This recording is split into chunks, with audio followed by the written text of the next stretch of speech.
Do you know that Burkina Faso's Captain Ibrahim Traoré wore a gun at the inauguration ceremony of Ghana's new president? Yes, he was in his military uniform, but his appearance was significantly different from his earlier one. A gun was attached to his belt. Even though the inauguration was held under tight security, Ibrahim Traoré showed who was in authority. However, as this was not enough, Ibrahim Traoré took center stage when he said things that rattled the African leaders present there. Even though it was the inauguration of John Mahama, the new Ghanaian president, Ibrahim Traoré did not care. Seeing other African presidents in their eyes, he said things that are causing disturbance throughout Africa. But what did he say? In this video, let's find out.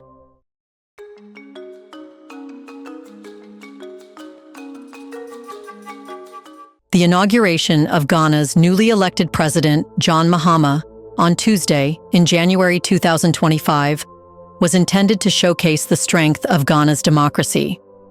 With dignitaries from across Africa in attendance, the atmosphere was full of pride and optimism.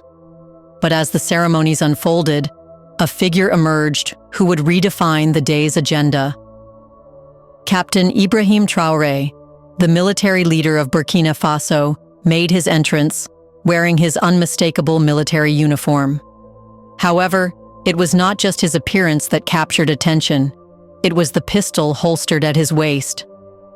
The weapon wasn't merely an accessory. It was a challenge to convention, a symbol of defiance that shattered the usual decorum of such gatherings. As the crowd acknowledged his arrival with loud cheers, the reactions from officials and other leaders were far more complex.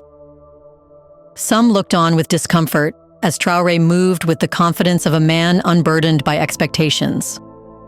Traoré's decision to openly carry a firearm sparked immediate debate, with critics and supporters rushing to analyze his motives.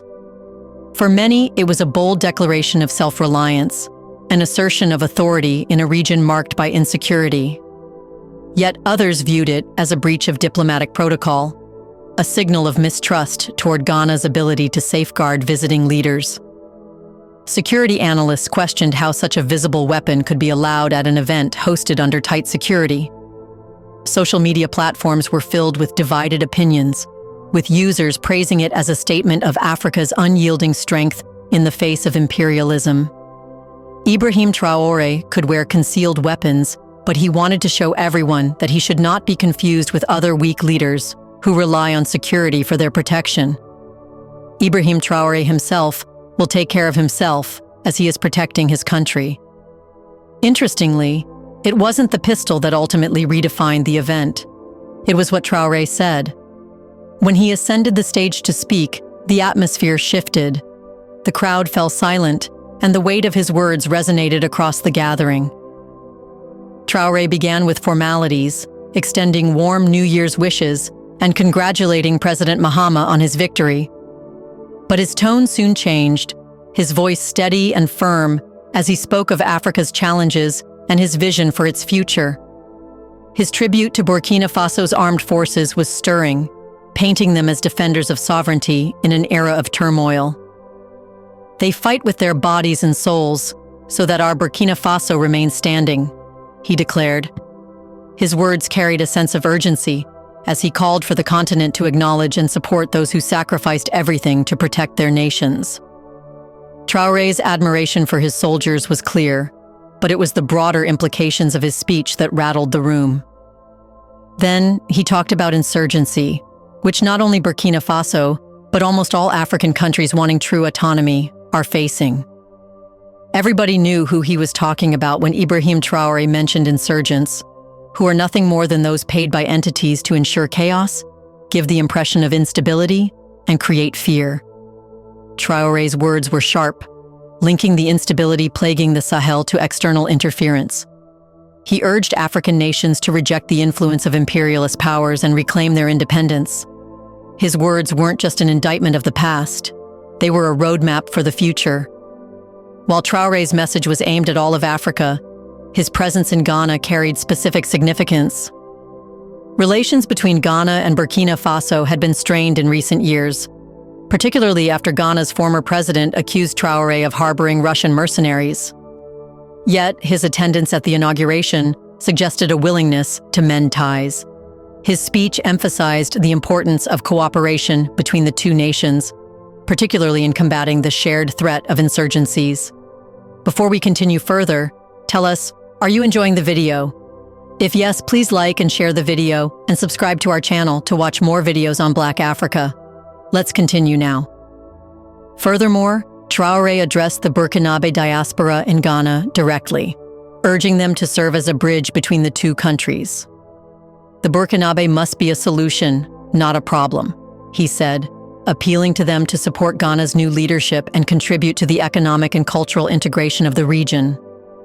His call to action extended beyond Ghana as he emphasized the role of the diaspora in promoting Pan-African unity. Subtle yet unmistakable, his words hinted at a future where Ghana could join the alliance of Sahel states, the bloc formed by Burkina Faso, Mali, and Niger. Traoré described the AES not just as a military alliance, but as a movement committed to resisting foreign domination and stimulating regional independence. A nation does not survive as long as it does not have a strong army, he remarked, positioning the AES as a model of strength and self-reliance. For Ghana, aligning with the AES would mark a significant shift in its foreign policy, challenging its historical ties to the West. Traoré's critique of imperialism resonated with those who viewed Ghana's reliance on Western support as a hindrance to true sovereignty. Yet his rhetoric also posed a dilemma for Ghanaian leaders, who must weigh the benefits of regional solidarity against the potential costs of distancing themselves from traditional allies. As Traoré continued, his vision for Africa grew clearer. He called for an end to the divisions imposed by colonial powers, urging leaders to prioritize the needs of their people over external pressures. As the continent grapples with the questions posed by his speech, the stakes have never been higher. For Traoré, the path forward is clear: a united Africa, free from external domination, standing tall on the foundations of self-reliance and sovereignty. For the rest of Africa, the challenge is whether to follow his lead or risk being left behind in the struggle for a brighter future. IBRAHIM Traore's words signaled clearly at the formation of an African NATO, which those countries will join who care for their people.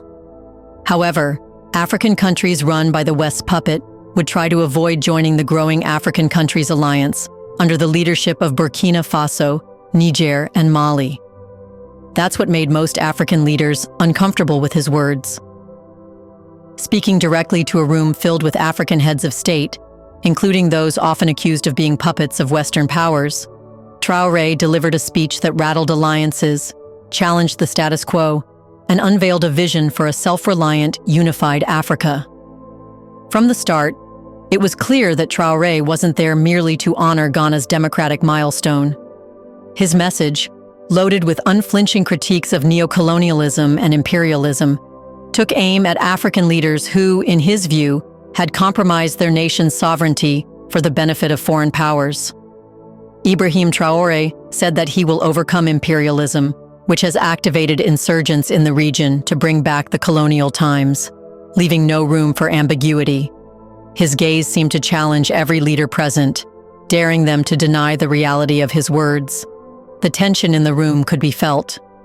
Some leaders, often criticized for their reliance on Western aid and policies, shifted uncomfortably in their seats. Others nodded subtly, their agreement with Traoré's words hinting at growing discontent with the established order. What truly unsettled the room, however, was Traoré's subtle invitation for Ghana to join the alliance of Sahel states, the coalition formed by Burkina Faso, Mali, and Niger, to counter what they see as the failures of regional blocs like ECOWAS.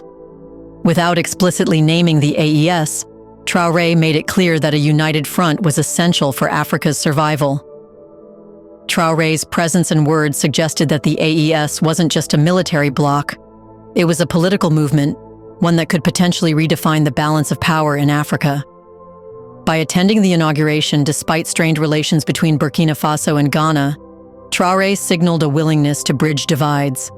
His speech extended a hand of cooperation, but it also carried an implicit challenge. Would Ghana continue its alignment with Western powers? Or would it embrace the growing resistance represented by the AES? The same question and challenge exist for other African leaders. They have to choose either the Western countries or African unity. And if they chose the West, everyone would know who they were aligned with from the very start. For now, one thing is certain. Captain IBRAHIM Traore's actions and words at the inauguration were not just a statement. They were a turning point. His vision for a unified, self-reliant Africa has already begun to reshape the narrative of what it means to be an African leader in the 21st century. What do you think? Does IBRAHIM Traore have the power to decide what other African countries like Ghana should do? Isn't it true that IBRAHIM Traore is sharp, wise, and focused, and knows what exactly he is doing? In the comment section right below, share your thoughts on whether African leaders should be like IBRAHIM Traore or Nigerian President Bola Tinubu. Do you want to watch more videos like this one? If yes, subscribe to our channel and press the bell icon next to it. We bring videos on Black Africa, its history, rich arts and culture, and things the world should know about. Thanks for watching, and until the next video, stay tuned.